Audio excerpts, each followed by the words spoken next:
Good morning, students. Welcome back, everyone.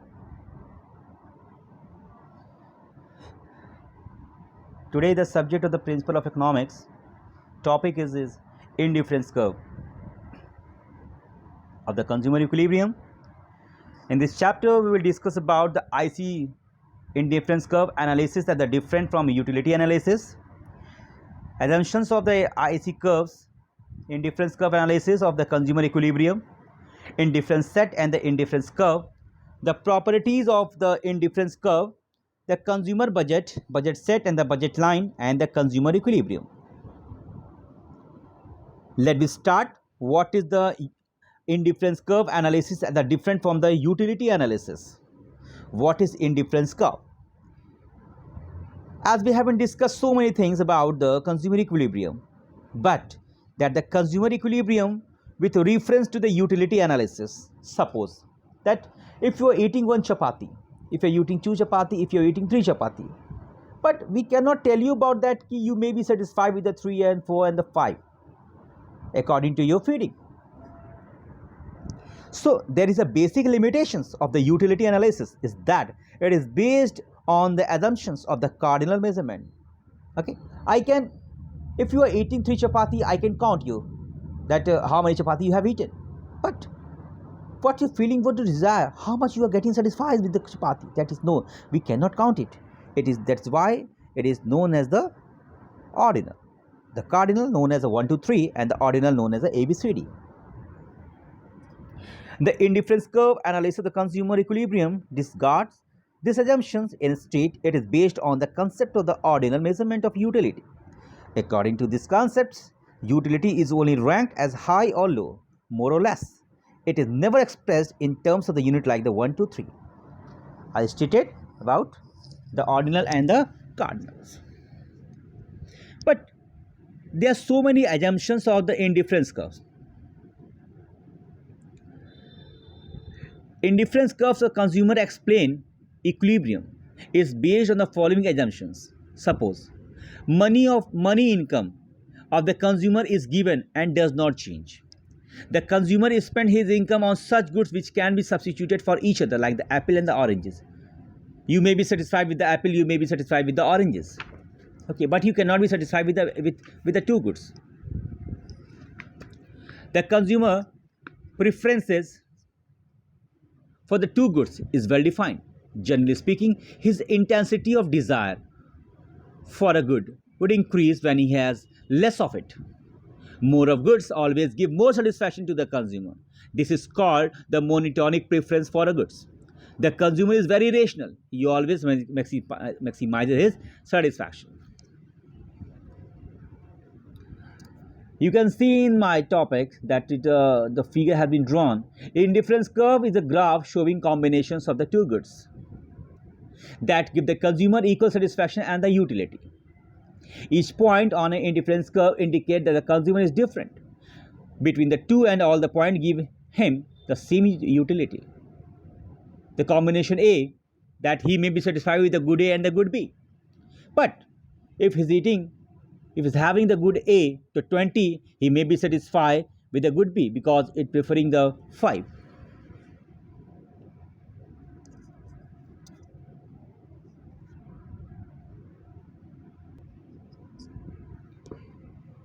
The combinations of the two goods A and B are specified by the consumer according to his scale of preferences for the two goods. Each combinations offer the same level of satisfactions to the consumer, so that the combination of A goods and the B goods, as there is no difference between among the combinations A and B, we may say that the consumer is indifferent across these combinations. Together, these combinations form an indifferent set of the consumers. The assumptions of the indifference curves: the two commodity and the non-satiety.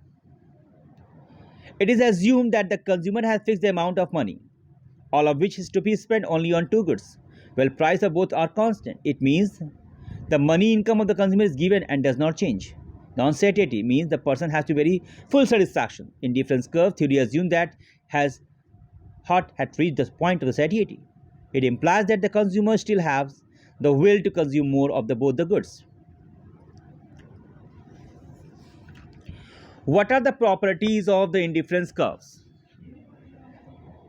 Indifference curves slopes downward to the rightward. Why this mean thus why IC curves moves downwards to the rightward? IC curve slope downward from left to the rightward because it means that the IC, it means the indifference curve has a negative slope.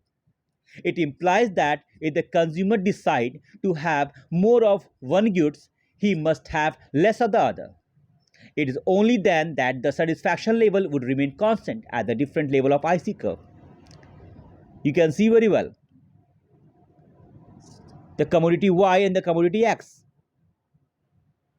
If the consumer are purchasing the commodity X at the number of 1, it means that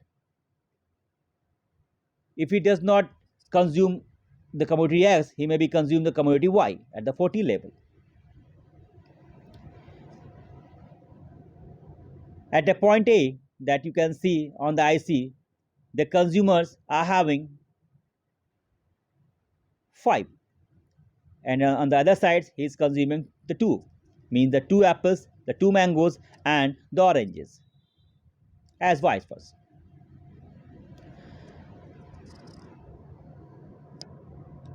But sometimes you will see that the satisfaction levels becomes equal.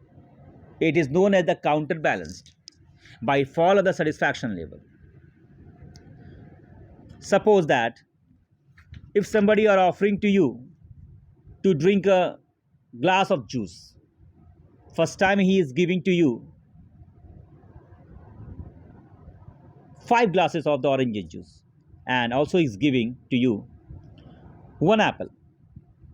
But on the other hand, if you're consuming like this, that the consumptions of the oranges and the consumptions of apple will be on the other side it will increase, and the other side it will decrease. That's why it decreases, it's moved downward to the rightward. IC curves it convex to the origin. What does it mean when we say that IC is convex to the origin? It means that the slope of IC tend to the declines. As we move along, the IC indifference curve from leftward to the rightward.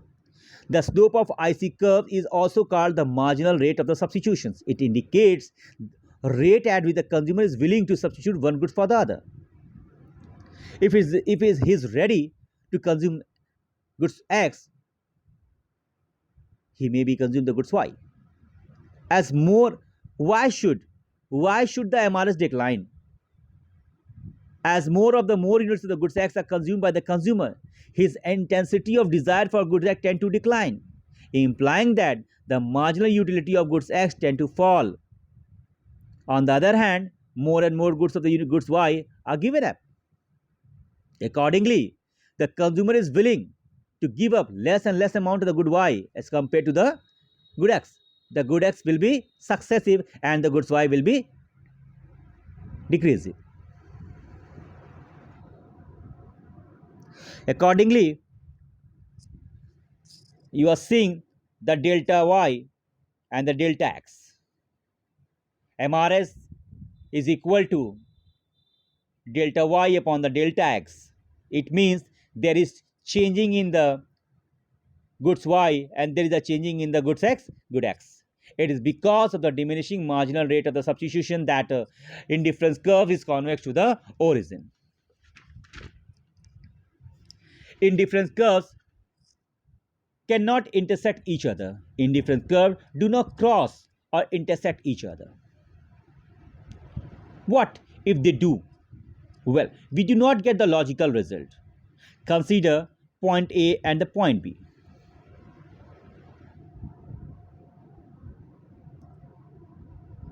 Point B and the point C.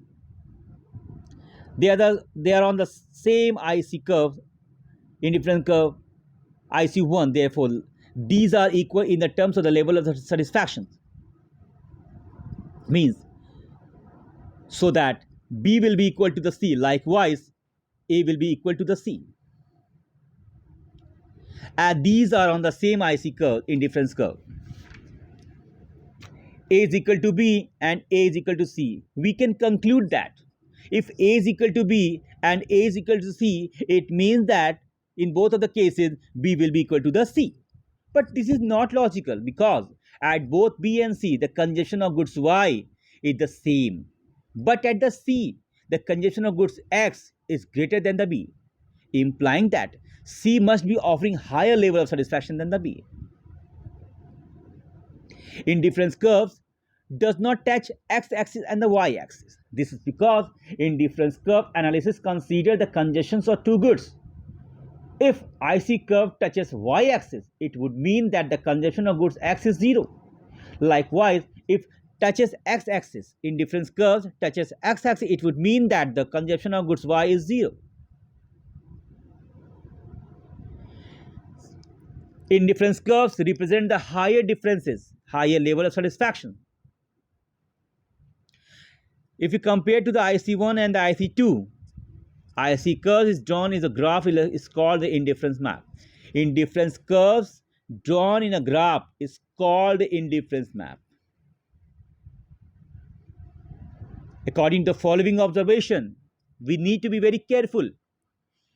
Higher indifference curve indicate higher level of satisfaction. You are seeing that the IC2 is higher level, giving the higher level of satisfaction as compared to the IC1. It indicates that IC2 indicate that the higher level of satisfaction than the IC1. Each IC curves, each indifference curves in the indifference map correspond to the different level of consumers' incomes. Higher indifference curves correspond to the higher level of incomes. That's all for the day. Tomorrow we will go for the budget line, the consumer budget line, and the budget set. We will also talk about the budget line and the attainable and the non-attainable of the goods. The budget line slopes downwards, the consumer equilibrium. Thank you and have a nice day.